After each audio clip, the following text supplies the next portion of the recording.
안녕하세요. 매일 새로운 사연을 전하는 읽어주는 사연 라디오입니다. 구독과 좋아요, 많은 공유 부탁드립니다. 오늘의 사연 시작하겠습니다. 안녕하세요. 신우 인생 책임지라는 어머님과 그런 어머님 말에 세뇌되어 지가 지켜야 할 게 누군지 분간도 못하는 바보천치 남편과 이혼하게 된 30대 여성입니다. 사람이 정말 뻔뻔해도 정도가 있지. 결혼 전에는 왜 이런 남자라는 걸 눈치채지 못했던 걸까요? 처음 남편하고는 친정어머니 지인의 소개로 만났어요. 그래서 믿고 나간 자리였고 먼저 나와있던 남편의 첫인상도 나쁘지 않았죠. 말쑥한 외모에 분위기를 띄워보려고 노력하는 모습도 보기 좋았고요. 무엇보다 제 말에 귀 기울여주는 태도 덕분에 제가 원래 무척 낯을 가리는 편임에도 불구하고 첫 만남에서부터 즐거운 시간을 보낼 수 있었답니다. 그래서 이후로 1년 반을 연애하고 결혼을 약속하게 되었어요. 정작 친정부모님은 그다지 탐탁치 않으셨지만요. 사실 남편을 처음 소개받을 당시만 하더라도 주선하시는 분이 남편 쪽에서 결혼할 때 1억까지 지원해 줄 수 있다 하셨고, 저희 친정에서는 그 정도 얘기를 먼저 할 정도면 어느 정도 여유가 있는 집인가 보다고 생각하셨답니다. 하지만 연애를 시작하고 얼마 지나지 않았을 무렵 남편의 행동이나 씀씀이에서 남편이 그렇게 여유 있는 집에서 자란 건 아니라는 감이 오더라고요. 그리고 아니나 다를까 결혼 이야기가 나오니까 1억은 무슨. 알고 보니 시부모님은 딱히 하는 일도 없으시고 그나마 재산이라곤 두 분이 사시는 빌라가 전부. 하지만 헤어져야겠다는 생각은 못했어요. 그땐 이미 남편을 많이 사랑하고 있었으니까요. 그래서 일부러 더 남편의 좋은 점만 보려고 했던 것 같아요. 그리고 친정부모님께선 말리면 괜히 더 불붙을까 걱정돼 저희 사이를 반대하지 않으셨다는데 그게 두고두고 후회가 된다시대요. 아무튼 그렇게 저희는 부부의 연을 맺었습니다만 역시나 사람들의 말처럼 저랑 남편 두 사람의 사이가 좋다고 결혼 생활이 늘 행복한 건 아니었어요. 특히나 결혼 전에는 신우에 대한 어머님의 사랑이 그 정도인 줄은 몰랐기에 그토록 황당한 시집살이를 당하게 될 거라곤 미처 생각지 못했죠. 신우는 남편보다 8살이 어리지만 고등학교를 졸업하자마자 혼전 임신을 하여 남들보다 이른 나이에 가정을 꾸리게 되었다 들었습니다. 그런데 문제는 임신과 출산으로 대학 진학을 포기한 신우와 달리 신우 남편은 대학 생활을 이어갔음에도 불구하고 졸업 후 취업에 실패하면서 두 사람 사이가 최악으로 치닫게 되었다대요. 그리고 어머님 입장에서야 하나뿐인 딸이 그렇게 살고 있으니 어머님 속이 아니었겠지요. 이해 못하는 바는 아니에요. 하지만 제가 힘들었던 건 그런 신우의 팍팍한 인생을 어머님께선 저나 저희 남편이 같이 책임을 져줬으면 하셨거든요. 저희라고 얼마나 여유있게 살았던 것도 아닌데 말이죠. 하지만 어머님은 매번 입버릇처럼 저희더러 너희만 잘 먹고 잘 사는 게 다가 아니다. 사람이 베풀 줄 알아야 하고 포용력이 있어야 한다. 나중엔 하다못해 커피 한 잔을 사 먹는데도 눈치를 주시니 미치겠더라고요. 한편 저희는 결혼한 지 2년 만에 눈에 넣어도 아프지 않을 사랑스러운 딸을 낳았습니다. 그리고 저희가 결혼하던 당시 어머님이 저희더러 아들이고 딸이고 하나만 낳아라 그러면 내가 책임지고 키워주겠다 하셨었고요. 물론 제가 어머님 그 말 한마디만 믿고 아이를 낳은 건 아니지만요. 하지만 막상 출산을 하고 신청한 육아휴직이 끝나갈 때쯤 되니까 어머님이 하셨던 말씀이 자꾸 생각나면서 한번 부탁이라도 드려볼까 싶대요. 그런데 제가 조심스레 이야기를 꺼내니 어머님이 정말 단박에 거절을 하시더군요. 당신 나이가 몇인데 집에서 손녀랑 신랑이나 하고 살아야겠냐면서. 그런데 어머님이 덧붙이신 말씀이 황당하고 웃겼어요. 자식이 되어서는 부모가 지 새끼 봐준다 하면 돈 주고 안 봐준다 하면 돈 안 주고 그러는 거 아니랍니다. 정말이지 이걸 어디서부터 이야기해야 하나 싶은데 사실 저희가 그때까지 핑계처럼 들릴지도 모르겠지만 양가의 용돈을 못 드리고 있었어요. 결혼할 때 친정에서는 1억 해주셨고 시댁에선 2,500 해주셨거든요. 그런데 거기에 저나 남편이 모은 돈을 다 더해도 서울에서 작은 아파트라도 하나 살려면 대출을 안 받을 수가 없더라고요. 그런데 대출 받는 과정에서 남편이 이자 타령을 하면서 얼마나 반대를 하던지. 사실 사귀는 동안엔 6대4 정도로 더치페이를 하기도 했고 그래서 남편과 제가 경제관념이 그렇게 다른 줄 몰랐어요. 결혼 이야기가 본격적으로 나오면서 조금 다르구나 싶기는 했지만 그땐 그것 말고도 신경 쓸 문제가 워낙 많았고 아무튼 그래서 저는 대출을 받아 아파트로 가자고 했고 남편은 안 받고 빌라로 가서 마음 편히 살자 했지만 결국엔 제 뜻대로 했어요. 대신 아파트 명의도 제 명에 이자도 저 혼자 갚는 걸로 했죠. 그러니까 친구가 그럼 네 남편은 네 집에서 공짜로 먹고 자고 하는 거 아니냐 했는데 그래도 가정가구니 리모델링이니 그건 남편 돈으로 해서 소위 퉁쳤네요. 말이 길어졌는데 사정이 이렇다 보니 그래서 결혼하고도 한 2년 동안은 정기적으로 용돈을 드릴 수가 없었어요. 그래도 명절이니 생신이니 소위 챙겨야 하는 날에는 챙겨드렸지만요. 그런데 그때마다 친정부모님은 그마저도 안 줘도 된다며 자리부터 잡으라 하셨고 저는 시부모님도 같은 마음이실 줄 알았거든요. 하지만 웬걸 어머님은 제가 애를 봐주시면 100만 원씩 드리겠다 하니 그런 여유가 있으면서 그간 안 줬다 생각하신 건지 정말 머리가 아프더라니까요. 아무튼 어머님께서 아이 봐주기를 거부하시면서 일을 어쩌나 싶더라고요. 그래서 고민 끝에 제가 남편에게 친정에 아이를 데리고 가 있겠다고 했어요. 친정어머니더러 왕복 2시간을 매일같이 오가달라 부탁드릴 순 없었고 그렇다고 제가 매번 출근 전 아이를 데려다주고 퇴근 때 데리고 올 자신도 없어서 그냥 제가 아이가 어린이집에 갈 수 있을 때까지만이라도 친정에서 애를 키우는 게 낫겠더라고요. 친정은 오히려 제 직장에서 30분이면 출퇴근이 가능하기도 했고 제가 쓰던 방도 그대로였으니까요. 그런데 남편이 난리였어요. 아무리 그래도 그렇지 어떻게 주말 부부를 하자는 거냐면서 그러더니 저더러 차라리 직장을 관두라는데 막말로 남편의 벌이로 생활이 가능하면 그랬을지도 모르죠. 하지만 애가 없을 때도 둘이 허리 졸라매고 살던 판이었는데 아무튼 결국 제 말대로 하기로 했어요. 그런데 어머님께선 이 소식을 듣고선 말 그대로 역성을 내시대요. 그럼 당신 준다던 100만 원은 친정에 주는 거냐면서요. 어이가 없어서. 게다가 그래도 절대로 당신이 봐주겠다는 말씀은 안 하시던걸요? 그리고 이후로 어머님과 제 사이는 좋을 것도 나쁠 것도 없는 그런 사이가 되었어요. 제가 다 적을 순 없지만 매번 바라기만 하시는 어머님께 저도 질릴 대로 질려버린 상황이었고 어머님은 제가 초심을 잃었다며 서운하단 말을 달고 사셨으니 그래서 그냥 서로 대면대면하게 지내게 되었죠.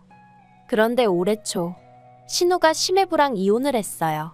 전 처음에 심해부가 바람이라도 폈나 싶었는데 실은 신우가 작년부터 식당에서 아르바이트를 한다더니 그게 식당이 아니라 노래방이었다대요. 본인 말로는 그냥 옆에서 술이나 따라주고 노래나 한두 곡 부르는 정도였다고. 일은 식당보다 쉬운데 돈은 2배 어쩔 땐 3배로 주니 자기가 별 수 있었겠냐는데 아무튼 신우는 이게 다 심해부가 능력이 없어서 그런 거라며 심해부 탓을 했고 심해부는 그래서 그렇게 번 돈으로 뭐 했냐 기껏 네 화장품 사고 핸드백 사고 그런 거밖에 더 했냐 하다못해 애 학원이라도 보냈으면 말을 안 한다.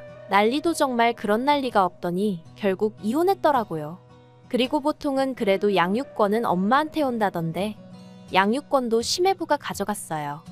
솔직히 그 소식을 전해 듣고 신우 팔자도 참 세다 싶었는데 그래도 거기까지였지. 신우 이혼이 막말로 저랑 무슨 상관인가 싶었죠. 그런데 지난 6월이었어요. 그날도 평소처럼 퇴근하고 유치원에서 애 픽업해서 집에 왔는데 현관 비밀번호를 누르는데 문 안쪽으로 시끌시끌한 소리가 들리더라고요.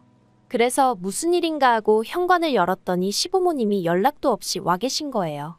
게다가 남편은 남편대로 한숨만 푹푹 내쉬고 있고. 그래서 제가 이게 도대체 무슨 일이냐니까 어머님이 정말 어이없는 말씀을 하시대요. 조만간 신우 짐 챙겨서 저희 집으로 보내겠다고요. 제가 그게 무슨 말이냐 신우를 왜 저희 집에 보내냐 했어요. 그랬더니 어머님이 그러면 그 코딱지만한 집구석에서 셋이서 언제까지 지내라는 거냐며 소리를 지르시대요. 사실 시부모님 사시는 집이 옛날 빌라라서 작긴 많이 작아요. 실제로 신우가 이혼하고 나서 시댁에 들어가 살게 되었다는 이야기를 들었을 땐 저도 당장 답답하겠다 생각했으니까요. 하지만 그렇다고 해서 신우가 저희 집에 온다니 상상도 안 해봤는걸요. 그런데 어머님은 저희가 사는 집이 대궐 같다며 그러니 방 한 칸은 신우한테 내주라셨습니다. 그리곤 덧붙이기를 솔직히 당신이 이런 이야기를 꺼내기 전에 저희가 먼저 신우는 저희 집으로 데리고 갈게요. 했으면 얼마나 좋았겠냐며 당신은 저희가 응당 그럴 줄 알았는데 전혀 그러려는 기색이 없어서 무척이나 실망스러우셨다나요? 하지만 저는 절대로 안 된다고 했습니다. 절대로 여기로 보내지 마시라고. 전화 남편이나 맞벌이 하느라 힘들고 그 와중에 애 키우느라 정신없어 죽겠는데 신호까지 신경 못 써준다고 그러지 마시라고요. 그랬더니 어머님이 저를 약올리기라도 하시려는 건지 내가 보내면 네가 어쩔 거냐입니다. 정말이지 막무가내도 이런 막무가내가 어딨나 싶대요. 그리고 정확히 3일 뒤 진짜로 신호가 왔어요. 짐가방 하나 덜렁 들고요. 미안한 기색조차 없이 현관 앞에 서 있는 신호를 보고 있으니 진짜 우라가 치밀더라니까요. 제가 신호더러 우리 집에 있는 게 편할 것 같냐니까 그래도 시댁보단 나을 것 같답니다. 거긴 자기가 숨 쉴 공간이 없다면서요.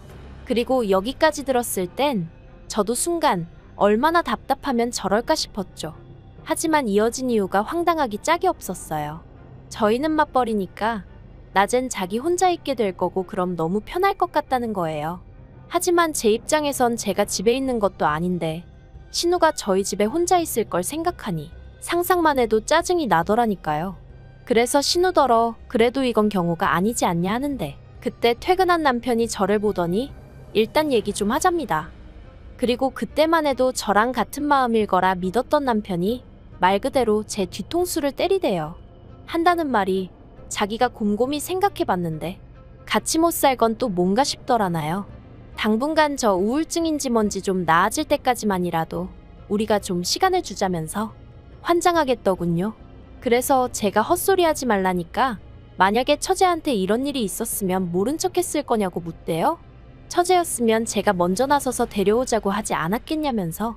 그리고 자기가 저였으면 데려오겠다는 말에 당연히 그렇게 하라고 하지 저처럼 겪어보지도 않고 안 된다고 하진 않을 거라나요.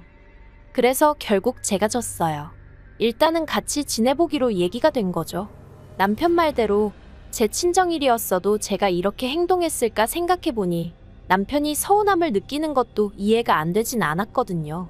하지만 제가 잠깐 잊은 게 신우랑 제 여동생은 성격이 완전 달랐거든요.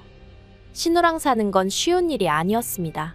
제 멋대로 말도 없이 안방을 드나들고 제 물건에 손을 대고 집안을 어지럽히고 심지어 한 번은 제 물건을 훔쳐다 중고시장에 팔아먹기까지 했었거든요. 그래서 어머님한테 신우가 이렇게 행동하는데 어떻게 같이 사냐 하니까 어머님 말씀이 가관이었어요. 그러니까 돈도 좀 챙겨주고 그러지. 얼마나 애가 사는 게 빡빡하면 그랬겠냐고. 그리곤 그게 얼마나 대단한 일이라고 자기한테 이르냐면서 마음 좀 곱게 쓰라나요? 하지만 그럼에도 불구하고 그래 신우가 아프다니까 내가 이해해야지 하고 몇 번씩 올라오는 화를 눌러 참았죠. 하지만 결국 결정적인 사건이 벌어졌으니 그나마 신우가 저희 집에서 유일하게 하나 도와준 일이 유치원에서 저희 애를 데려오는 거였거든요. 그리고 하루는 제가 평소보다 1시간 정도 일찍 퇴근을 하게 되었어요. 그런데 집에 도착해서 보니까 애도 신우도 안 보이는 거예요. 그래서 신우한테 전화를 해보려고 하는데 신우방에서 끼익거리는 소리가 나길래 가보니 세상에 신우 옷장에 저희 애가 있더라고요. 놀라서 제가 너 왜 여기 있어 하니까 신우가 애더러 시끄럽다고 들어가 있으랬답니다. 어이가 없어서. 그래서 전에도 이런 적 있냐니까 비밀이래요. 신우가 말하지 말랬답니다. 그리고 그 순간 현관 열리는 소리와 함께 신우 목소리가 들리더니 이내 절 발견하곤 정말 쏘스라치게 놀라대요. 그래서 신우더러 왜 우리 애가 옷장 안에 있냐니까 자긴 모르는 일이라는데. 맞아요. 신우가 안 그랬을 수도 있죠. 저희 애가 거짓말을 했을지도요. 그런데 저는 엄마니까 제 아이를 믿을 수밖에 없었어요. 그래서 신우더러 그냥 가타부타 설명도 하고 싶지 않으니 당장 이 집에서 나가달라 했네요. 그러자 신우도 더는 이런저런 말 안 하고 알았어요 하더니 짐 싸더라고요. 그런데 신우가 나가고 얼마 지나지 않아 남편에게 전화가 왔습니다. 방금 동생이랑 통화했는데 제가 자길 이유도 없이 내쫓았다며 서럽게 울더라고. 그게 정말이냐고요. 울었다니 좀 황당했지만 맞다 했습니다. 다만 이유가 없는 게 아니라 네 동생이 우리 애를 옷장에 넣어놨더라 그래서 나가라고 했다. 그런데 남편이 대번에 하는 말이 애 말을 어떻게 믿냐입니다. 요새 애들이 얼마나 영악한지 아냐면서 어처구니가 없더라고요. 그래서 영악한 걸로 치면 아직 초등학교도 안 간 우리 애가 영악하겠냐. 뒤돌아서면 걸릴 거짓말도 밥 먹듯이 하는 네 여동생이 영악하겠냐 하고 한마디 해버렸어요. 그리고 남편이 퇴근을 하고 집에 오기가 무섭게 또 다시 말다툼이 벌어졌습니다. 남편은 그래도 신호를 내쫓은 건 경우가 아니라며 처음부터 같이 살기 싫어하더니 제가 어떻게든 꼬투리를 잡아내서 신호를 내쫓았단 식으로 몰아가더라고요. 그리고는 한다는 말이 너도 딸 키우는 엄마가 돼서는 시어머니 입장은 생각도 안 하냐면서 지금 쫓겨난 신우를 보고는 무슨 생각을 하시겠냐고. 정말 같은 여자고 엄마이면서 인정머리가 없다는데. 듣다 못한 제가 남편더러 당신은 우리 딸이 거짓말을 했다고 아예 전제를 그렇게 깔고 가는 거냐 했습니다. 그리고 아빠가 돼서는 자기 자식을 믿어주긴커녕 어떻게든지 여동생 허물 덮어줄 궁리만 하냐고 한심하다 했죠. 그랬더니 저더러 저야말로 제 자식밖에 모른다며 이기적이라더니 자긴 무조건 내일 다시 신우 데리고 올 거랍니다. 그러면서 절이 싫으면 중이 떠나야지 그러더니 저더러 애 데리고 친정에 가 있으라나요? 어이가 없어서 이 집이 내 집인데 네가 뭔데 그러냐 했습니다. 그랬더니 남편도 아차 싶었는지 잠깐 주춤하더니 그래도 저는 갈 곳이 있지 않냐며 그러니 제가 나가는 게 맞다는 개논리를 펼치더군요. 그래서 됐다고 했어요. 신우를 데리고 와서 노숙을 하든 어디 여관에 가든 마음대로 하라고. 하지만 여긴 내 집이니 당신이야말로 절이 싫으면 중이 떠나라고 했죠. 그런데 그날 밤 도무지 분이 안 풀리는 거예요. 지동생 때문에 나더러 나가라 마라를 했다는 게. 그래서 잠든 남편을 깨워선 도무지 안 되겠다고 이혼하자 했습니다. 그랬더니 남편이 저더러 밤중에 봉창 두들기냐며 짜증을 내길래 곰곰이 생각해봤는데 처음부터 안 된다고 했는데 신호 올려보낸 어머님도 황당하고 그렇게 와서는 내 자식 괴롭힌 신우도 어이없고 그 무엇보다도 그런 과정에서 한 번을 지 와이프 편을 들 생각은 안 하고 그저 지 가족 챙기기에 여념없는 당신을 보고 있으니 도무지 화를 가라앉힐 수가 없다 그러니 이혼하자고요. 그러자 남편도 그제서야 제가 그냥 하는 말이 아니라는 걸 눈치챘는지 뭘 또 그렇게 진지하게 받아들이냐며 자긴 그냥 자기 식구들 고생하는 게 속상해서 그런 거라고 저더러 이해 좀 해달라는데 자기 식구들, 그놈의 자기 식구들. 제가 남편더러 당신 식구는 나랑 우리 딸이야. 우리 두 사람이 제일 1순위여야 되는 거라고 하곤 저도 모르게 정말 소리를 질러버렸어요. 그리고는 남편더러 이제 정말 다 필요 없다고 당신도 당신쯤이나 챙겨서 나가라 했습니다. 그제서야 남편이 저더러 정말 왜 이러냐면서 이러지 말자고 가뜩이나 신우일로 머리 아픈데 보태지 말라나요? 하지만 제가 경찰이고 친정이고 다 불러드릴 기세를 보이니 투덜거리면서 일단 대충 짐 챙겨 나가긴 하더군요. 그리고 저는 한 번 한다 하면 하는 성격이기에 이튿날 회사에 병가 내고 변호사 사무실 말 그대로 투어를 했어요. 그래서 상담도 받고 이런저런 조언도 구했고요. 그리고 결론은 이제 소송 시작하려고 합니다. 죽어도 이혼은 못한다는 남편 때문에 일이 좀 커져버린 거죠. 아무튼 남편더러 혼자 연락에 벌어서 시부모님이고 신우고 다 걷어먹이고 살라고 덕담도 해줬고요. 애는 뭐 제가 누구처럼 노래방 도우미를 해서 이혼을 당하는 것도 아니니 양육권은 저에게 오겠죠. 그런 건 걱정 안 해요. 아, 어머님이 저한테 그러시더라고요. 그런 심보로 애를 키우면 애가 잘도 크겠다고요. 그래서 제가 어머님께 어머님은 어떤 심보로 신우를 키우셨길래 저렇게 자라서 저러고 사냐고 한마디 해버렸네요. 전화였으니 다행이지. 면전이었으면 머리카락 다 뜯겼으려나요? 그래도 뭐 없는 말 한 것도 아닌데. 어머님보단 제가 훨씬 저희 애 잘 키울 것 같으니 걱정 안 해주셔도 됩니다. 긴 이야기 들어주셔서 감사합니다. 오늘의 사연은 여기까지입니다. 구독과 좋아요, 알람 설정해주시면 앞으로 더 좋은 사연으로 찾아오겠습니다. 감사합니다. 안녕하세요. 매일 새로운 사연을 전하는 읽어주는 사연 라디오입니다. 구독과 좋아요, 많은 공유 부탁드립니다. 오늘의 사연 시작하겠습니다. 안녕하세요. 결혼한 지 올해로 16년 차의 40대 여성입니다. 최근에 어머님 때문에 남편과 따로 살게 되었는데 생각보다 훨씬 편해서 어머님께 감사해야 하나 싶어요. 정말 살다 보니 별일을 다 겪네요. 남편하고는 제 나이 26살에 사촌오빠의 소개로 만났습니다. 사촌오빠 말로는 같은 남자가 봐도 사람이 성실하고 듬직한 게 남편감으로 딱인 것 같아서 소개한다 했는데 제가 그때만 해도 뭐 연애를 얼마나 해본 것도 아니고 그렇다고 사회 경험이 많은 것도 아니다 보니 그저 사촌오빠가 그렇다니 그런가 보다 한 거죠. 그런데 그렇게 만난 남편은 솔직히 특출나게 인물이 좋은 것도 아니고 키가 큰 것도 아니고 그냥 평범했어요. 이런 사람 뭘 보고 사촌 오빠가 그렇게 침이 마르도록 칭찬을 했나 도무지 이해할 수가 없었죠. 하지만 저와는 달리 남편은 제가 무척이나 마음에 들었다고 하대요. 동글동글한 얼굴도 좋았고 서글서글해 보이는 제 성격도 마음에 들었다나요? 아무튼 그래서 정말 무지하게 연락을 해왔어요. 그리고 저는 그런 저돌적인 남편에게 마음의 문을 열게 되었고요. 저희는 1년 반을 연애하고 부부의 연을 맺게 되었는데 솔직히 그때를 생각하면 지금도 울컥할 만큼 당시 어머님께 맺힌 게 많았어요.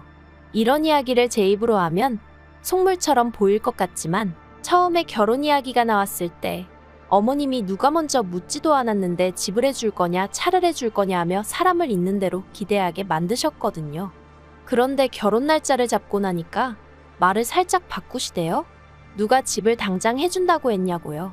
그리고는 덧붙이시기를 당신은 절 좀 옆에 끼고 지내면서 살림도 가르치고 그러다가 준비가 되면 내보내실 생각이셨다는데 남편하고 만나는 동안 남편이 어머님을 모시고 살아야 된다던가 그런 얘기는 일체 한 적이 없었거든요. 그래서 어머님의 말씀은 말 그대로 마른 하늘의 날벼락 같았죠. 그래서 제가 그 이야기를 친정에다 하니까 친정에서도 난리가 났어요. 요즘 같은 시대에 무슨 시집살이를 시키려고 하냐면서요. 그래서 급기야는 결혼을 시키네만의 소리까지 나오고 그때를 생각하면 전화 남편이 무슨 세기의 사랑을 한 것도 아닌데 어지간히 시끌시끌했다니까요. 아무튼 그래서 결국 어머님이 양보를 하긴 하셨는데 말씀하시기를 제가 지 잘났다고 당신한테 살림을 안 배운다고 전할리니 알겠다고 들어와서 안 살아도 된답니다. 대신에 집이니 차니 그런 걸 당신이 해줄 거라곤 기대도 말라고요. 솔직히 그때 어머님이 참으로 치사하게 보이대요. 하지만 다행이라고 해야 할지 저희 친정은 시댁에 비해 그래도 여유가 있었던 데다가 친정어머니가 어머님의 그런 유세라고 해야 할지 아무튼 아주 어이없어 하셨거든요. 그래서 좀 유치하게 들릴 수도 있는데 그런 어머님의 콧대를 납작하게 눌러주셔야겠다더니 제 앞으로 집 하나를 해주셨어요. 비록 15평짜리 작은 아파트였지만 신혼부부가 사는 데는 전혀 무리가 없었죠. 아, 그리고 이러면서까지 왜 남편하고 결혼을 했냐 하시면 그래도 어머님께서 막말하시고 고집 피우시고 선을 넘으실 때마다 저희 남편이 먼저 나서서 저나 저희 친정부모님한테 죄송하다며 납작 엎드리곤 했거든요. 그러면 저희 친정부모님도 저희 남편이 중간에서 고생이다 하셨을 뿐 남편 탓을 하시진 않았고 그래서 결혼 자체를 반대하진 않으셨던 것 같아요. 하지만 막상 결혼을 하고 나니까 저희 남편도 결국 다른 남자들이랑 다를 게 없구나 싶대요. 결혼하면 남자들이 효자가 된다더라. 그 말을 들을 때마다 참 황당하다. 어떻게 그럴까 싶었는데 제 남편도 그럴 줄은 정말 몰랐죠. 하지만 저를 더 어이없게 했던 건 어머님 일로 말다툼이라도 하게 되면 꼭 남편이 하는 말이 장모님이었어도 제가 그랬겠냐는 거였습니다. 게다가 어머님은 결혼 전에는 당신한테 아무것도 바라지 말라면서 큰 소리를 치시더니 정작 결혼하고 나니까 왜 이렇게 저한테 바라시는 게 많던지요. 정말이지 수많은 크고 작은 갈등들 중 무슨 이야기를 하는 게 좋을까 싶은데 그래도 제가 정말 어머님하고는 못 살겠다고 생각하게 됐던 건 저희 애가 초등학교 2학년 때였을 거예요. 어머님이 빙판에서 넘어지시면서 발목뼈에 금이 갔다고 그래서 이제 임시방편으로 저희 집에 오시게 되었거든요. 그리고 여기까지는 저도 불편하겠다는 생각은 했어도 불만은 없었습니다. 병원에서도 길어야 3달이면 될 거라고 했으니까 3달 동안 자식된 도리만 하면 된다 싶었죠. 그런데 이게 웬걸. 3달이 아니라 4달 5달이 넘어가는데도 걸핏하면 발목이 욱신거린다 한 걸음도 못 걷겠다 하시며 도통 당신 집으로 돌아가실 생각을 안 하시는 거예요. 그리고 그렇게 아프다는 양반이 어째서 저만 출근했다 하면 집을 싹 다 뒤집어 놓는 건지. 저 솔직히 어머님을 저희 집에 모시고 올 때 살림이니 뭐니 도와주셨으면 하는 마음 정말 쥐꼬리만큼도 없었습니다. 아니 오히려 제발 아무것도 건들지 않으셨으면 하는 게 솔직한 심정이었지요. 이게 어떤 사람한테는 별일 아닐 수도 있지만 어디서부터 말해야 할까요? 한 번은 퇴근하고 집에 왔는데 어머님이 베란다에서 브루스타에 들통 올려놓고 남편 속옷이며 제 속옷이며 마음대로 안방 서랍장에서 꺼내다가 삶고 계셨고요. 근데 또 이게 하얗게 되는 게 아니라 원단이 면이 아닌 것도 있다 보니 색이 빠져서 빨기 전보다 더 칙칙해지질 않나? 부탁을 드린 것도 아닌데 제가 제 블라우스들 드라이해 입는 걸 보곤 돈 낭비한다며 한 소리 하시더니 그걸 기어이 손빨래를 하셔서는 옷감을 다 망가뜨려 놓질 않나? 또 찬장은 왜 걸핏하면 뒤집어 엎으셔서는 그렇게 참치멸라면이며 먹으면 암 걸린다고 남한테 퍼주시기 일쑤셨죠. 게다가 정말 화가 났던 건 저희 딸이 아토피가 있는데 그게 집이 더러워서 그런 거라며 화장실엔 락스를 들이부어 놓으시고 미세먼지가 그렇게 많은 날에도 하루 종일 창문을 열어두시고 말하자면 정말 끝도 없어요. 그래서 결국 보다 못한 제가 어머님께 제 물건이 고살림이고 제발 손 좀 대지 마시라고 다 망가뜨려 놓고 계신다고 한마디 했거든요. 그랬더니 남편이 대뜸 어머니가 좋은 마음으로 해주시다가 실수 좀 할 수 있는 거 아니냐면서 장모님이었어도 이렇게 냉정하게 말할 거냐길래 우리 엄마였으면 애시당초 남의 물건에 손 안 댄다고 소리를 찔렀더니 어머님은 어머님대로 그래 니 애미 잘나서 좋겠다 그리고는 우시질 않나. 정말이지 그때를 생각하면 진짜 지금도 치가 떨려요. 아무튼 그런 식으로 반년이 되도록 도통 당신 집에 가실 생각을 안 하셔서 결국 제가 어머님한테 대놓고 언제까지 내려가시라고 했어요. 병원에서도 뼈다 붙었다는데 뭐가 문제겠냐고 이제 집 좀 비워달라 했죠. 그러자 어머님이 내가 내 아들 집에 반년을 있건 1년을 있건 무슨 상관이냐며 아주 눌러앉을 기세로 나오시길래 이 집 저희 결혼할 때 저희 친정에서 안 도와주셨으면 없었을 집이라고. 그러니 아들 집 아니고 제 집이라고. 저도 어머님 마냥 생색 좀 냈어요. 그랬더니 어머님이 꼴같잖네 어쩌네 저한테 한바탕 욕을 퍼부으시고 당신 집으로 내려가시대요. 그리고 이때의 일로 어머님과 제 사이는 틀어질 대로 틀어져 있었어요. 남편도 결혼 전에는 그래도 중재자 역할을 좀 할 듯한 눈치더니 결혼 후에는 오로지 어머님 편이었고요. 그래서 남편과 제 사이도 솔직히 영 좋지만은 않았습니다. 말이 나와서 말인데 남편은 제가 수더분해서 좋았는데 어머님에 관한 일이면 완전 다른 사람처럼 나온다며 가끔은 저한테 속은 기분이 든다 했어요. 그래서 제가 누가 할 소리를 하냐 했습니다. 나야말로 당신이 늘 나를 우선으로 생각할 줄 알았더니 그렇게 엄마 타령할 거면 어머님하고 둘이 살지 왜 결혼하자고 나를 꼬드겼냐고. 네, 저도 조금도 져줄 마음이 없었죠. 그러다 올봄 어머님 생신이었어요. 사실 남편은 며칠 전부터 생일상을 차려드리자고 어머니가 앞으로 제 생일상을 몇 번이나 더 받아보시겠냐며 헛소리를 해댔거든요. 그래서 제가 어머님 아직 70도 안 되셨는데 무슨 소리를 하는 거냐고 어디 가서 어머님 언제 가시나 날이라도 받아왔냐 한마디 하니까 저더러 왜 말을 그따위로 하냐면서 아주 노발대발을 하대요. 그래서 제가 그런 거 아니면 이상한 소리에서 사람 열불나게 하지 말라고. 그리고 당신 말대로 어머님 생일상 몇 번 못 받아보실 것 같으면 아들이 돼서는 직접 할 생각을 하라고. 그게 의미가 더 있지 않겠냐고 하니까 지도 더는 할 말이 마땅치 않았는지 입 딱 다물고 있더니 결국 당일날 어머님 모시고 나가서 외식하자고 하더라고요. 그래서 어머님하고 저희 부부 그렇게 셋이 만났습니다. 그런데 그 자리에서 어머님이 대뜸 당신 친구분들 이야기를 꺼내셨어요. 어머님이 말씀하시길 당신 친구분들 중에 혼자 사는 사람은 아무도 없답니다. 다들 자식들이 지들 집으로 가자 하여 아들 딸 집에서 편하게들 산다고요. 그리고는 계속 이어나가시길 앞만 봐도 어머님 아들이 당신 친구들 자식들보다 못한 데가 없는데 자기만 왜 이러고 살아야 하냐며 요샌 시어머니랑 며느리가 모녀마냥 어디도 같이 가고 뭐 맛있는 것도 먹고 하던데 왜 저는 그런 거 하자 소리도 안 하냐는 거예요. 저 진짜 물 마시다가 그대로 뿜을 뻔했어요. 제가 왜요? 소리가 목구멍 끝까지 올라왔죠. 그런데 어머님이 기어이 그러니 당신도 저희랑 사셔야겠단 말씀을 꺼내셨습니다. 집에 혼자 있으니 우울증도 오는 것 같고 만사가 귀찮고 힘들어 죽겠다 하시면서요. 그리고 저는 당연히 싫다고 했어요. 어머님이 합가라는 단어만 열댓 번은 말씀하신 것 같은데 한 번도 생각해보겠다던가 좋단 소리는 죽어도 안 했죠. 불편할 것 같아요. 저 어머님하고 얼굴 붉히기 싫어요. 돌려 말하긴 했어도 제 딴엔 최대한 거절을 했네요.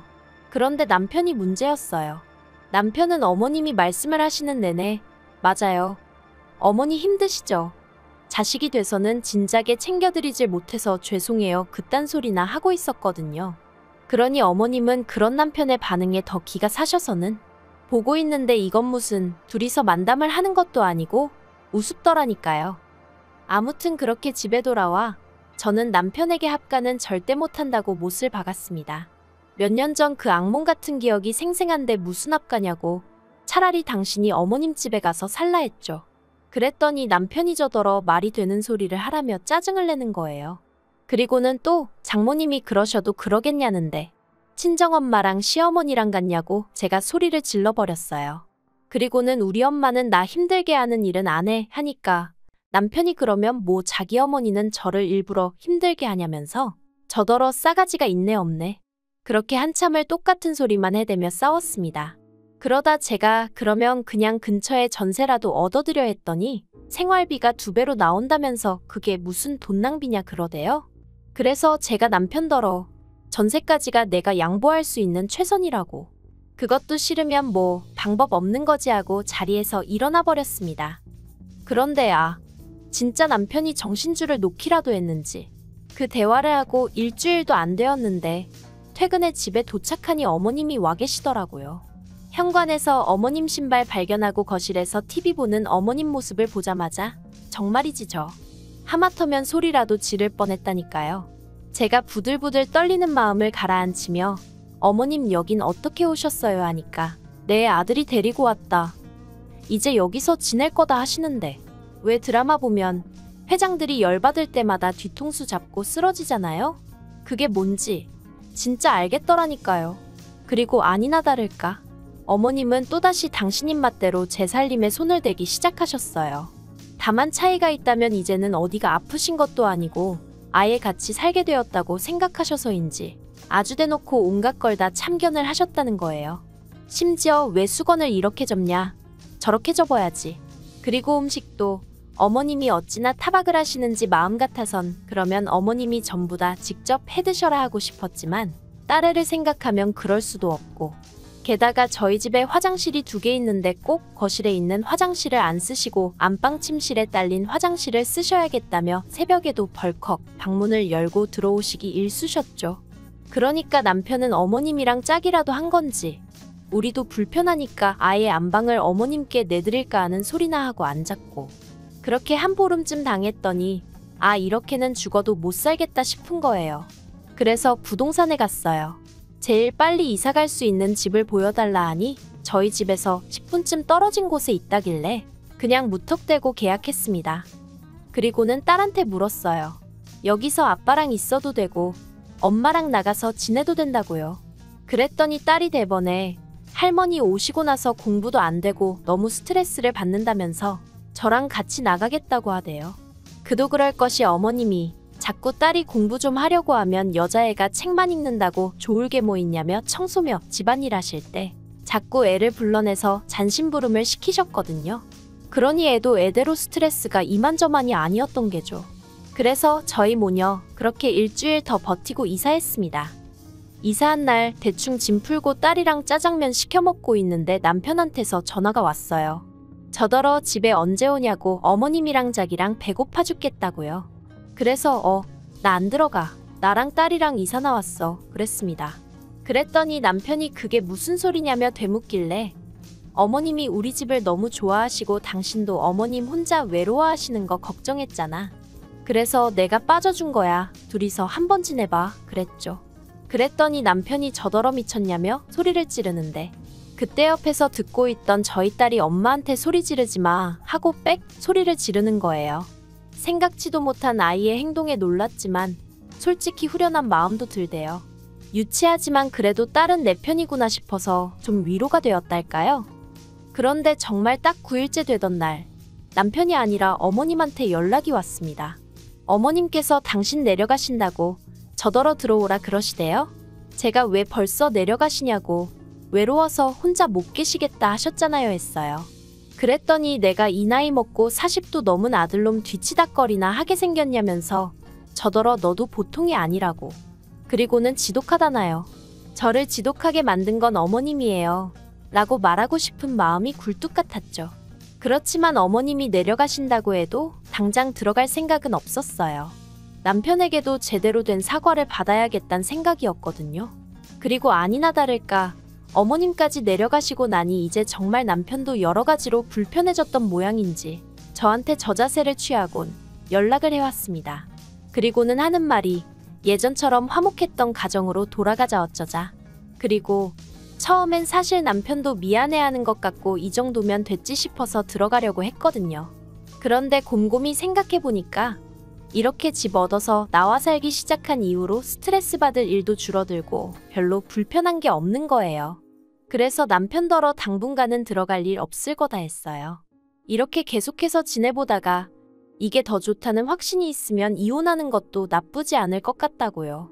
그러자 남편이 발등에 불이 떨어졌다 싶었는지 갑자기 딸 이야기를 꺼내면서 아빠 없는 애로 키우고 싶냐 어쩌냐 하는데, 그렇게 애를 걱정하는 사람이 어머님이 우리 집 오신다고 할 땐 애는 안중에도 없었냐 한마디 해버렸네요.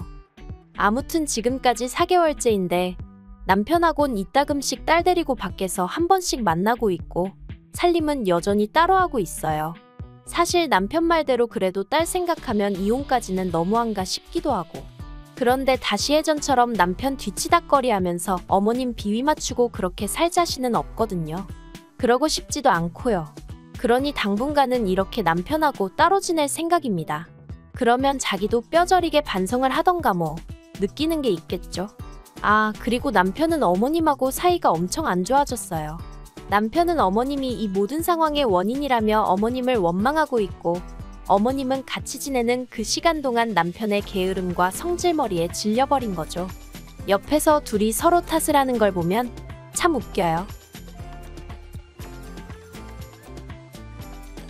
긴 이야기 들어주셔서 감사합니다. 오늘의 사연은 여기까지입니다. 구독과 좋아요, 알람 설정해주시면 앞으로 더 좋은 사연으로 찾아오겠습니다. 감사합니다. 안녕하세요. 매일 새로운 사연을 전하는 읽어주는 사연 라디오입니다. 구독과 좋아요, 많은 공유 부탁드립니다. 오늘의 사연 시작하겠습니다. 안녕하세요. 얼마 전 남편과 헤어진 30대 여성입니다. 그리고 오늘은 괜히 여러 가지 잡생각이 들어서 익명의 힘을 빌려 제 얘기 좀 해볼까 싶네요. 기우는 결혼은 하는 게 아니라는 주변 사람들의 말에도 불구하고 남편에 대한 믿음과 사랑 하나만을 바라보고 결혼을 했어요. 그런데 결혼 생활이라는 건 마음 하나로만 되는 게 아니라는 걸 남편과 살면서 뼈저리게 배웠습니다. 남편하고 처음 만난 건 헬스장에서였어요. 당시 남편은 헬스 트레이너였고 저는 회원이었죠. 제가 어려서부터 체력이 약해서 부모님이 걱정을 많이 하셨는데 아니나 다를까 회사를 다니다 11개월 만에 빈혈로 업무 중 쓰러졌어요. 그리고 그 일로 응급실에 실려가고 정말 난리도 아니었죠. 그렇게 찾은 병원에선 갑상선 기능에도 이상이 있다 하고, 그래서 고민 끝에 회사를 관뒀습니다. 그리고 오랫동안 생각만 하던 제 사업을 시작하게 되었죠. 그렇다고 제가 결코 사업을 만만하게 봤던 건 아니고, 그래도 적어도 제 사업을 하면 어느 정도 숨 고르기는 해가면서 할 수 있겠다 싶었거든요. 나름 생각해둔 사업 아이템도 있었고요. 그리고 무엇보다 친정아버지도 사업을 하셨기에 제 그런 결정에 도움도 많이 주시고 응원도 해주시고, 아무튼 어쩌다 보니 얘기가 다른 길로 샜는데 그런 와중에 체력을 길러야겠다는 생각이 들더라고요. 그래서 동네 헬스장에 등록을 했는데 거기서 남편을 만나게 되었어요. 사실 저는 딱히 운동을 따로 배우고 싶은 생각은 없었어요. 그래서 처음엔 남편과 대화를 나눌 기회가 없었죠. 그런데 제가 운동하는 폼이 어디가 어설펐는지 하루는 남편이 먼저 말을 걸더라고요. 그리고 저는 솔직히 남편이 저한테 영업을 하려는 줄 알았어요. 그래서 제가 일부러 좀 쌀쌀맞게 대했죠. 그런데 남편은 한결같이 저를 웃는 낯으로 대했고, 그래서 결국 한 달 정도 지났을 땐 가벼운 대화는 스스럼 없이 나누는 사이가 되었습니다. 그리고 이후로 남편이 영화를 보자거나 점심을 먹자는 식으로 데이트 신청을 해왔고, 그렇게 자연스레 연인 사이로 발전하게 되었네요. 사귄 지 1년 만에 남편이 먼저 프로포즈도 해왔고요. 그런데 사실 사귀는 동안에도 어느 정도 눈치는 채고 있었지만 남편의 재정 상태는 제가 상상했던 것보다 훨씬 좋지가 않았어요. 그렇다고 남편이 돈을 못 버는 건 아니었지만 모아둔 돈도 4천 정도밖에 없었고, 그렇다고 시부모님이 경제적으로 지원을 해주실 상황도 아니었거든요. 그런데 그런 이유로 헤어지기에는 남편이 워낙 저에게 잘하기도 했고 사람이 성실했죠. 그래서 남편을 사윗감으로 탐탁치 않아 하시는 친정부모님을 제가 얼마나 열심히 설득했는지 몰라요. 그동안 착실히 부모님이 하라는 대로 말 잘 듣고 살아온 딸이지 않냐고, 그러니 이번만큼은 제가 하고 싶다는 대로 하게 해주시면 안 되겠냐고요. 그래서 결국 친정부모님의 도움으로 저희는 부부의 연을 맺게 되었습니다. 친정부모님이 집도 해주셨고 남편이 차가 없다고 하니 새 차는 아니었지만 그래도 차도 한 대 장만해 주셨죠. 그리고 이런 친정부모님께 남편은 무척이나 감사해했어요. 자기 인생에 저는 대박복권이나 다름없다면서 자기가 저 같은 여자를 만났다니 평생 쓸 운을 다 쓴 거다. 자긴 정말 행운하다. 입에 발린 말이었을지라도 듣기 좋았고 기뻤어요. 고마움을 알고 표현할 줄 아는 남편이었기에 앞으로도 제가 해줄 수 있는 일이 있다면 뭐든지 해주고 싶었답니다. 그런데 결혼하고 얼마 지나지 않았을 때였어요. 시부모님과 식사를 하면서 이런저런 대화를 나누는데 어머님께서 요즘 친정아버지 회사는 어떠냐고 물어보시더라고요. 그래서 그냥 잘 되어가는 것 같다고 말씀드렸죠. 그랬더니 거기는 사람은 더 안 뽑냐 하시길래 그건 저도 잘 모르겠다 했어요. 저는 친정아버지 회사 내부 사정은 잘 몰랐거든요. 하지만 어머님은 계속해서 그래도 아버지 사업인데 관심을 좀 가져야 하는 거 아니냐 하셨고 대답이 마땅치 않았던 제가 동생이 알아서 잘하고 있을 거라 했습니다. 참고로 저에게는 2살 어린 남동생이 있는데 대학교를 졸업하자마자 바로 친정아버지 회사에 들어갔어요. 그리고 이후로 아버지가 하시는 사업이 자기 적성에 맞는다면서 아예 거기에 눌러 앉았죠. 그렇다고 아버지를 믿고 일을 대충하고 그러는 건 절대 아니었어요. 만약 그랬다면 저희 아버지 성격에 절대로 가만히 보고만 계시진 않으셨을 거거든요. 아무튼 남편도 시댁 식구들도 이 사실은 진작에 알고 있었습니다. 그런데 어머님이 그날따라 계속해서 저한테 그래도 너가 누난데 너도 좀 알 건 알아야 한다는 둥 친정아버지 사업을 두고 이런저런 말씀을 많이 하시더라고요. 그리고 식사가 끝나갈 때쯤에야 어머님은 돌리고 돌려 당신이 하고 싶으셨던 이야기를 꺼내셨습니다. 그건 바로 신우에 관한 것이었죠. 전 그때까지도 신우가 회사를 다니고 있는 줄 알았는데 알고 보니 회사에서 잘린 지 좀 됐더라고요. 제가 어쩌다 그렇게 됐냐고 물었지만 시부모님도 신우도 심지어 남편도 그 이유에 대해서는 입을 딱 다물고 말을 해주지 않았고요. 특히 어머님께선 지나간 일은 따져서 뭐 하겠냐 하시며 혹시 저희 친정아버지 회사에서 신우를 써줄 순 없을지 한번 알아봐 달라셨습니다. 무척이나 난처했어요. 안 된다고 딱 잘라 말하고 싶었지만 그러면 말을 꺼낸 어머님이 민망해하지 않으실까 싶었고 그렇다고 여쭤보겠다 하자니 친정아버지도 얼마나 난처해 하실까 상상이 되었으니까요. 하지만 남편마저 한번 물어봐 줄 수는 있는 거 아니냐며 저에게 부탁한다 하길래 결국 한번 물어는 보겠다고 한 거죠. 그런데 이튿날 친정아버지께 전화로 이런 이야기를 하니 일단 이력서부터 보자고 하셨습니다. 사돈이라고 무조건 뽑을 수도 없고 그렇다고 무조건 안 된다고 하면 좋은 인재를 놓칠 수도 있으니 일단 한번 살펴보시겠다고요. 그래서 남편한테 신우더러 이력서 좀 보내라고 하라니까 남편이 이력서가 꼭 필요하냐는 거예요. 황당해서 당연한 거 아니냐? 그게 있어야 아버지 회사에서도 신우가 전에 일하던 회사에 연락해 신우가 어떻게 일을 했고 뭐 혹시 크게 사고치고 그런 건 없었는지 확인해 볼 거 아니냐고요. 그랬더니 남편이 한숨을 푹 내쉬고는 한다는 소리가 그런 과정을 거치지 않으려고 저한테 부탁한 거랍니다. 황당해서 그건 기본 절차라고 내가 어떻게 할 수 있는 게 아니라고 했어요. 그리고는 순간 찜찜한 생각이 들어서 혹시 신우 전 회사에서 무슨 사고라도 치고 잘린 거냐 하니까 사고를 친 건 아니고 이건 100% 오해고 누명이었다면서 신우가 회사 직원 중 한 명하고 바람을 폈다는 소문이 나서 그 직원 와이프가 회사로 쫓아와 난리를 치는 통에 회사에서 어쩔 수 없이 내보낸 거라나요? 그러면서 남편이 이런 이야기를 굳이 장인어른한테까지 할 필요는 없지 않냐면서 그냥 제 선에서 적당히 둘러대고 좀 뽑아달라는 거예요. 전 고민 끝에 다시 친정아버지에게 연락을 드렸습니다. 그리고 비록 남편은 비밀로 해달라고 했지만 솔직히 아버지를 속이면서까지 신우를 뽑아달라고 할 수는 없겠더라고요. 그래서 사실대로 털어놓았어요. 구설수에 오르내려서 나오게 된 것 같다고. 그리고는 친정아버지께 불편하시면 채용 안 하셔도 된다고 했죠. 그런데 친정아버지께선 나름대로 또 제 입장이 신경 쓰이셨던 모양이에요. 지금 생각하면 제가 참으로 철이 없었어요.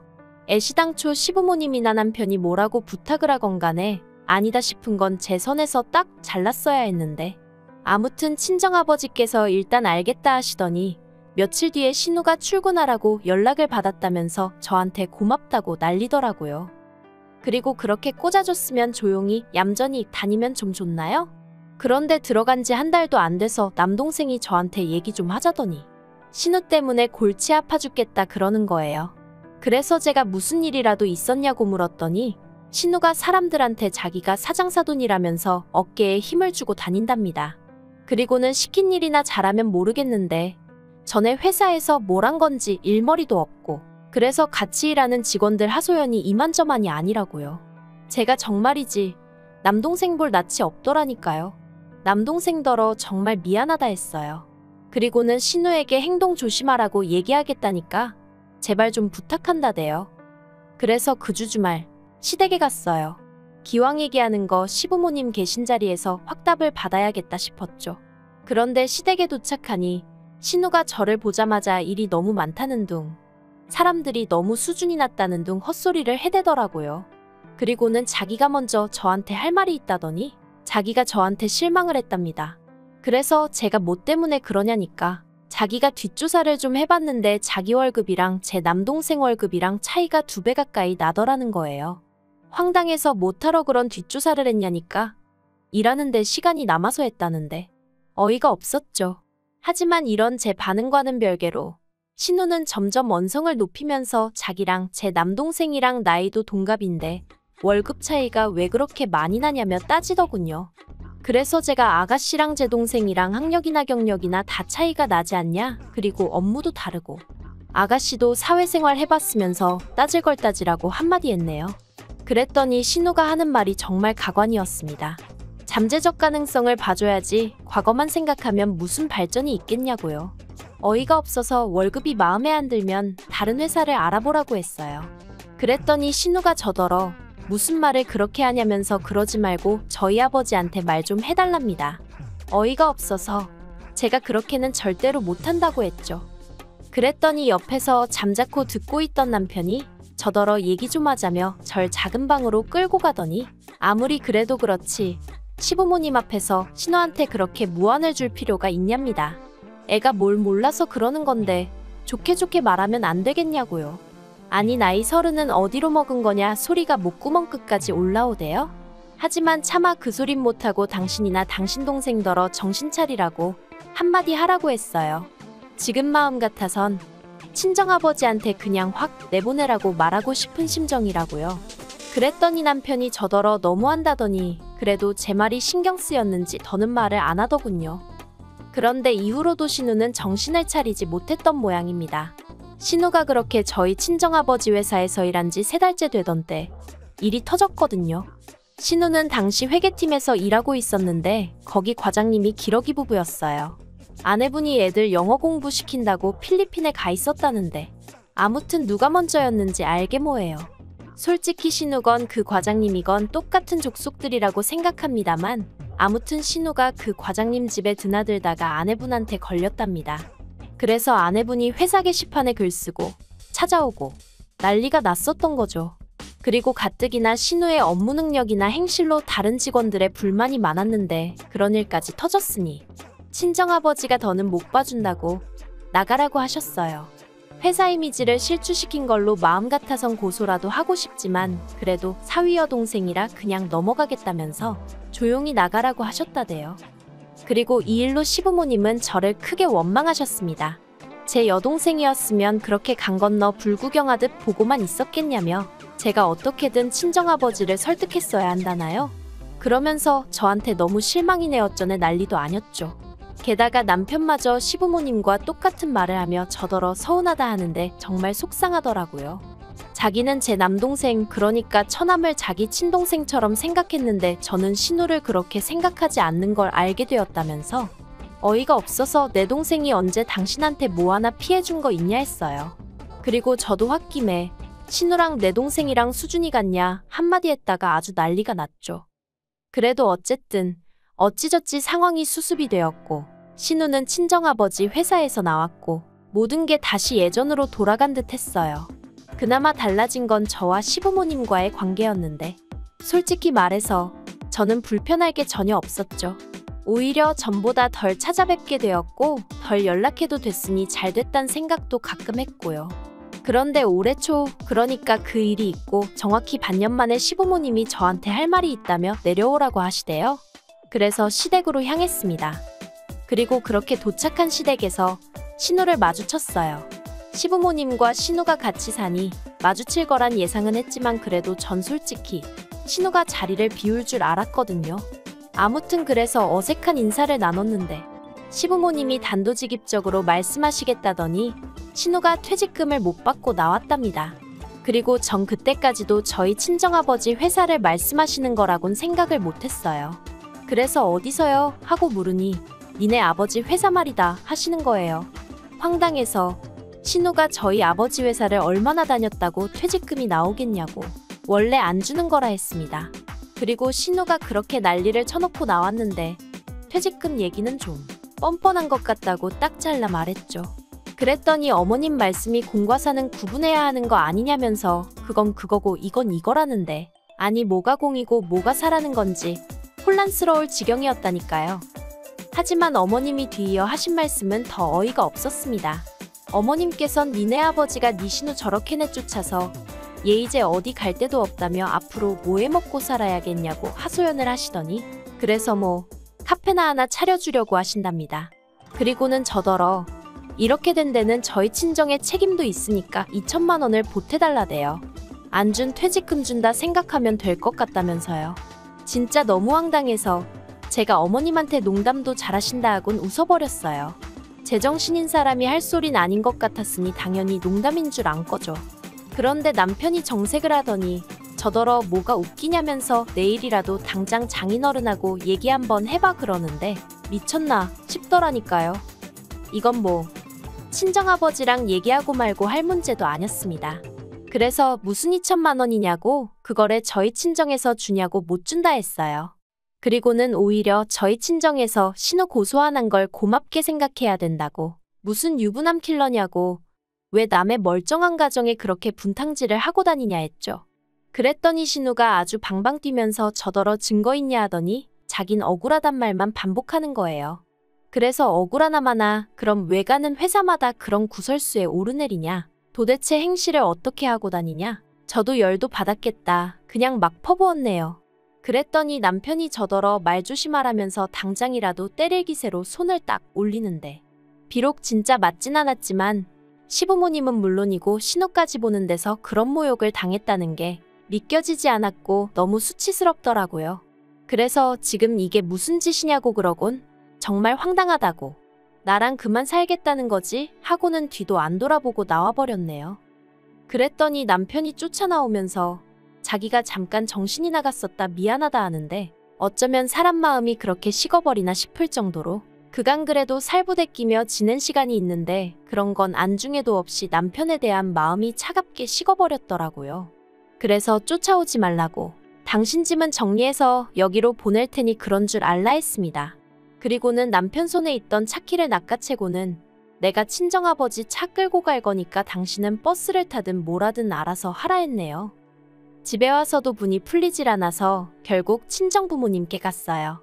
그리고는 그간 어려운 부탁을 드렸던 걸 사과드리고 동시에 더는 남편과 살고 싶지 않다고 하니까 친정부모님 두 분 다 먼 산만 보시더라고요. 친정어머니는 이내 눈물도 보이셨고요. 그렇게 두 분 속썩이고 시집간 딸이 2년도 안 돼서 헤어지겠다 하니 오죽 속상하셨겠어요? 지금 생각해도 너무 죄송할 뿐입니다. 아무튼 두 분 다 제가 무슨 선택을 하든 믿어주겠다 하셔서 남편에게 문자 하나 남겼네요. 그간 내 덕에 여러 가지로 편하게 살았지? 그런데 이제 그것도 다 끝이야. 사람이 주제 파악이 되어야 되는데 당신도 그렇고 당신 식구들도 그렇고 끝까지 그걸 못하네. 그리고 직후로 남편에게서 계속 전화며 문자며 쏟아지더니 급기야 저희 친정으로 찾아왔더라고요. 그래서 어차피 한 번은 얼굴 보고 얘기를 해야 하는구나 싶어서 제가 나갔어요. 그랬더니 남편이 사람들 오가는 그 길바닥에 무릎을 꿇고 엉엉 울면서 자기가 정신이 나갔었다며 정말 미안하다고 그러는데 정말 제 스스로 놀랄 만큼 마음이 동요하질 않더라고요. 그래서 저는 그런 남편에게 정말 미안하다고, 하지만 여기까진 것 같으니 이달 안으로 짐이랑 다 정리해달라고 했죠. 그리고 벌써 2달이나 흘렀네요. 사실 그 이후로 별로 궁금하진 않았지만 그래도 남편의 소식이 전해져 오대요. 남편은 일하던 헬스장 사장이 야반도주를 하는 바람에 직장을 잃었다고요. 그리고 신우는 그 과장 와이프한테 고소당했답니다. 그 와이프란 사람, 회사에 난리를 친 것 치고는 잠잠하다 싶더니 실은 증거라도 모으고 있던 건지. 아무튼 시댁 주소까지 알아내서는 그 동네에 현수막까지 걸고 난리도 아닌가 보대요. 솔직히 남편이든 신우든 쫄딱 망해버려라 그런 마음은 아니에요. 오히려 제 귀에 어떻게 사는지 들려올 일 없게 적당히 평범하게 지내주면 좋겠단 마음이죠. 괜히 힘들다는 얘기 들으면 저도 사람이니 안쓰러운 마음이 들 수도 있잖아요. 그리고 괜한 미안함, 그걸 왜 제가 느껴야 하냐고요. 전 같이 사는 동안 할 만큼 했으니까 이제 더는 조금의 에너지도 그쪽에 쓰고 싶지 않을 뿐입니다. 남편 말대로 전 그 사람 인생의 대박 복권이었다고 자신해요. 그러니 후회도 없고요.